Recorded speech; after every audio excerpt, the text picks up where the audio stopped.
Salut les amis, salut, bienvenue dans cette vidéo. Aujourd'hui, je vais vous parler de l'imagination et du savoir. J'ai vu une expression qui disait que l'imagination était plus importante que le savoir.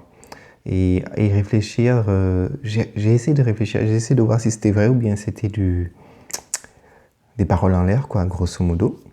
Et je veux dire que cette phrase, j'ai commencé à l'appliquer et j'ai vu les résultats assez tôt.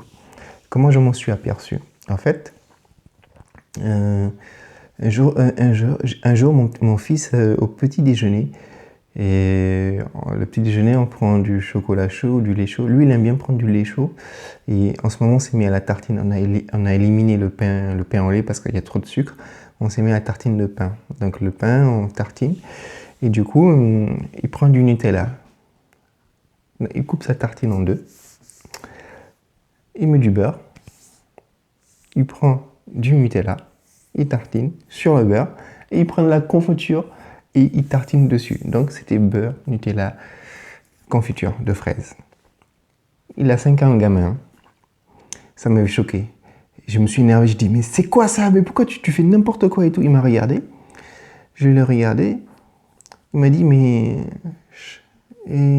chacun ses goûts, chacun ses couleurs. On n'a pas les mêmes goûts, les mêmes couleurs. Et du coup, il avait raison. Mais quand même, ça m'a énervé parce qu'on ne devait pas faire ça. Et ça m'a dit, j'ai réfléchi parce que l'enjeu, c'est quoi? C'est un bout de tartine, un bout de beurre, un bout de chocolat et un petit bout de confiture. Ça vaut même pas 1 euro tout casser. Donc l'enjeu, c'est que dalle. Mais c'était le concept qui m'avait choqué. Et pourquoi j'en parle aujourd'hui, c'est que j'ai fait preuve d'intolérance à son égard. Parce que je ne l'ai pas respecté sur 2 points. Sur 2 points. Premièrement, je n'ai pas respecté son imagination. Parce qu'il a été assez imaginatif pour créer quelque chose que nous, on ne concevait pas. Parce qu'on se disait, mais ça, c'est pas top, mélanger du Nutella et la confiture. Mais je connais des personnes qui hurleraient au scandale. Et deuxièmement, donc il a eu l'imagination de créer quelque chose qu'il ne connaissait pas. 2, il n'a pas eu peur de découvrir de nouvelles choses. Donc, il y a l'imagination. Donc, c'est très bon pour lui, ça développe sa créativité. 2, il a osé faire quelque chose qu'il ne connaissait pas, donc découvrir quelque chose. Et troisièmement, c'est vrai que chacun a ses goûts et ses couleurs. Qui suis-je pour juger que le pain, beurre, confiture, Nutella, en dehors du fait que c'est pas bon parce que c'est trop de gras, bien sûr, mais qui suis-je pour dire que c'est pas bon, il faut pas mélanger du beurre et de la confiture? À part que ce soit trop sucré, on est d'accord, mais le concept de mélanger de la confiture et du Nutella, moi ça me choque. Donc du coup, donc ça m'avait interpellé, et puis depuis ce jour-là, j'accepte le fait qu'il puisse tenter des expériences, mélanger du Nutella et de la confiture, même si je trouve ça extraordinaire et que je ne pourrais pas manger ça, rien que d'y penser, berk et tout, mais bon, c'est normal. Et donc du coup, c'était et ça implique 2 choses. Généralement, on dit qu'on est tolérant. Généralement, on dit qu'on accepte l'autre. Mais quand on est en face des choses qu'on n'a pas l'habitude de voir, qu'on a l'habitude de faire, on n'est pas à l'aise, on le refuse, on ne l'accepte pas inconsciemment. Et ça, c'est dangereux. Et depuis ce jour-là, je dis à mes enfants que l'imagination est plus importante que le savoir. Ça ne vient pas de moi, ça vient de Einstein, je pense. Et là, je l'ai appliqué. Donc maintenant, je privilégie l'imagination au savoir. J'essaie de développer leur imagination. L'imagination et la créativité, c'est notre trésor le plus précieux. Sans imagination, sans créativité, on ne va pas loin. Donc, il faut avoir de l'imagination, il faut avoir de la créativité. Et pour ça, il ne faut pas avoir peur de sortir des sentiers battus, de sortir de sa zone de confort, de tester de nouvelles expériences.